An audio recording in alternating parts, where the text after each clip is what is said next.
I've always said on this show that one of the driving factors in people loving college football and college athletics in general is because the sports overall have a more local and pure feel than the professional leagues do. The home bases for teams in college are places like Auburn, Eugene, Oxford, and Tuscaloosa, as opposed to the pro cities of, Atlanta, Boston, New York, or Philly, all the major metropolitan areas. And people can connect more with players and coaches in those small towns. Now, the unprecedented changes that we've seen with NIL, the transfer portal, conference realignment, and really the death of amateurism is progress in the eyes of some.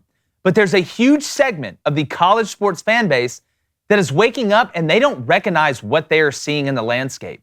That warm, fuzzy feeling of college athletics that you grew up with has turned into an ATM for big business, TV conglomerates, and more. College football went from a wildly successful mom and pop to a Walmart right before our eyes. The changes are only beginning as well. A great comparison is if you grew up loving the way your mom made lasagna. Then all of a sudden, one day in your 20s, you come back home from college and she totally changed the recipe.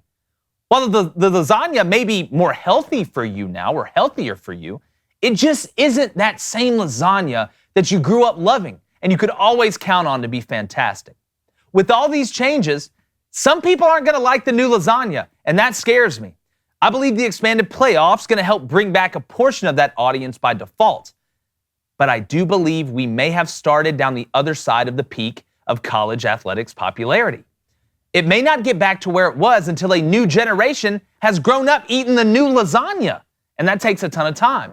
And I still love college football as much as I ever have, and I agree with some of the changes. But I feel like I may be in the minority when it comes to that way of thinking. I hope I'm completely wrong, but I don't think I am. So for all those out there that have given up on college athletics because of these recent changes, I feel you, I understand. But maybe you should try a bite of that new lasagna, and you may come around a little bit, and it'll do the college athletics world some good.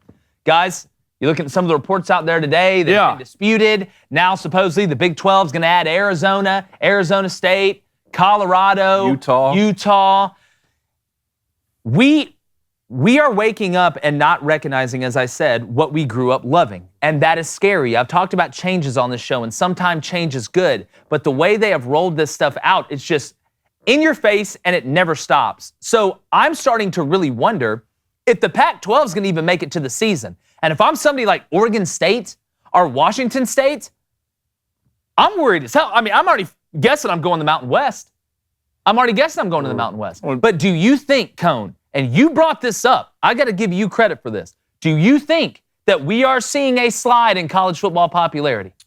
That's a great question. I've been thinking about this all weekend, and I love your lasagna analogy. So here's the way I think I want to put this is because college football means so much to us. I spent the better part of my life dedicating my existence to college football, and so I want what's best for it. I think the best days of college football are in the past for us. Mm-hmm. Because the traditions have changed so dramatically. The more important question I ask, will college football still be special for our kids? Yep. And I think that the answer to that is possibly yes. And we can talk about all the reasons that the traditions in college football have changed so dramatically, in large part to the playoff system, which really, they tried their best to keep the bowl games. Mm-hmm. But once the bowl games kind of went away, college football changed, right? And that's why we're talking about college football so much and not other sports. College basketball is not going to change so much for this. USC and UCLA now have to play a Big Ten schedule. Doesn't really matter. All the teams are going to conglomerate at the end to play in the NCAA tournament. It's going to be March Madness as usual. It's college football that changes the most for this. So can college football still be special for our kids who know nothing about the BCS system? Mm. They only know of a playoff system at the end. They only know that, of course, USC and Michigan play in the same conference, right? That's a no-brainer to them.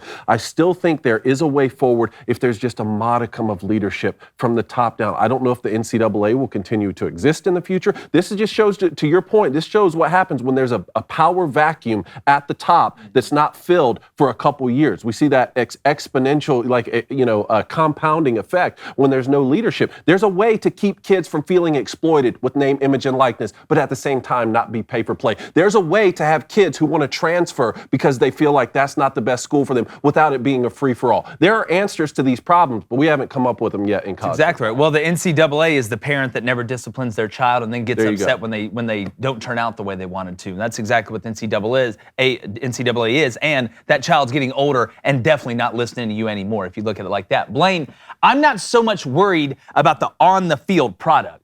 The atmospheres at these games are going to be as crazy as ever. But it's that local, it's that purity feeling, because the lower you go down in the totem pole from the NFL to college to high school, the purer the game gets.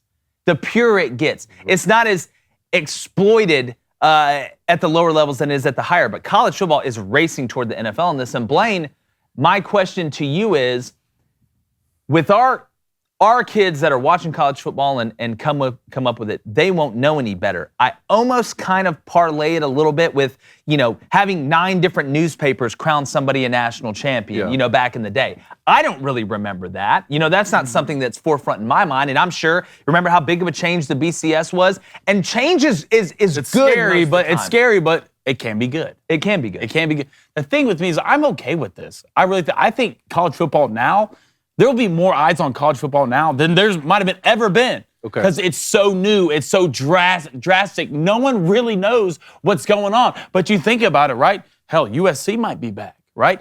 Texas might be back. The transfer portal, NIL, is making it to where, it might just not be Alabama kicking everybody's ass this year. It might not be. You'll see more teams in parity. This year it's going to be. Yeah, this year, but you always talk about parity, right? Mm-hmm. You love parity.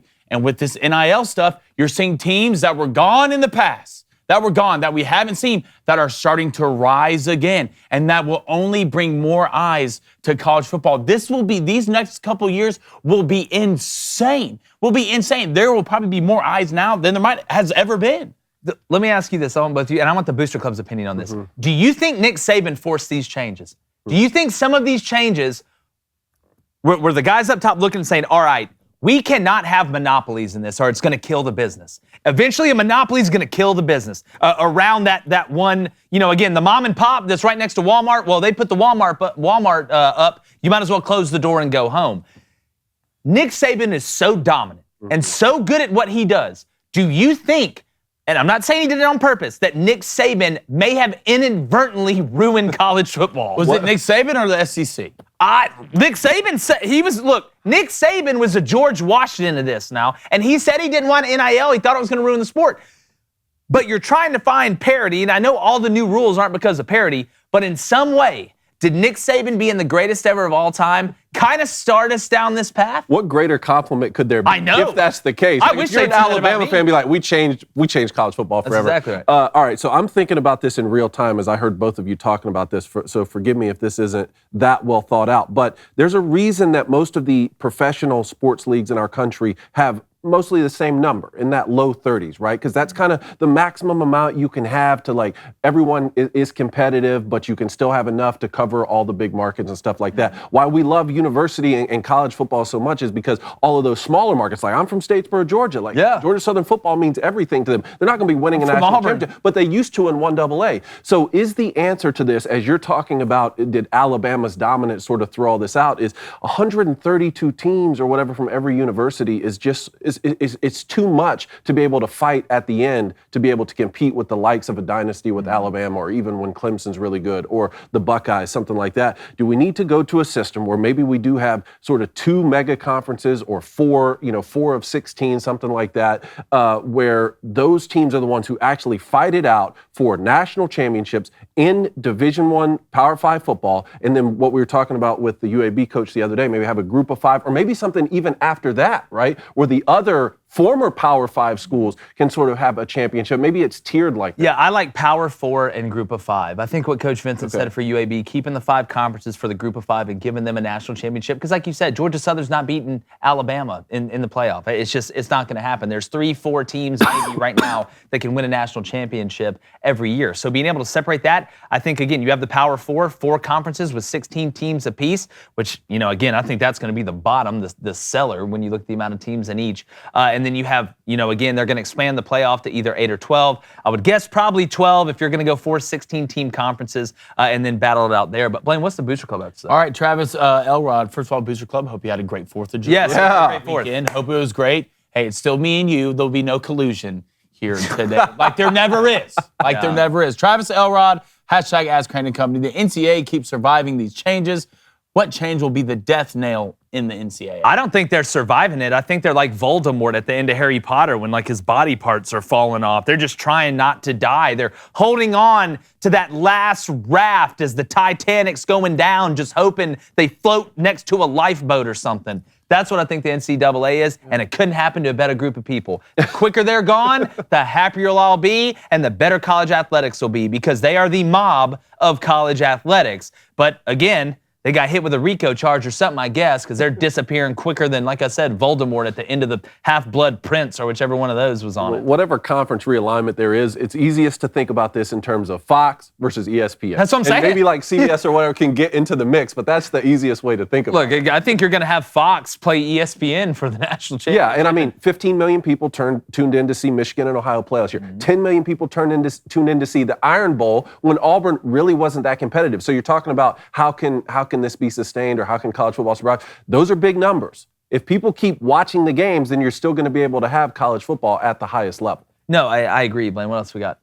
All right, Brendan Moore says the Big 12 needs Oregon. The new Big 12 lacks recruiting power. Oregon could be that. You were talking about Oregon to maybe the Big Could Ten. go to the Big Ten. I mean, What fit do you like better? What fit do you like better for Oregon, the Big That's Ten or the Big interesting. 12? That's interesting when you see what the Big Ten has done strategically, not just this past week here, but remember getting Maryland for that D.C. market, Yes. getting Rutgers for that New Jersey, New York market. Now you go and get L.A., both with USC and UCLA. Makes sense to sort of have the 4 corners, to complete that corner in the West there.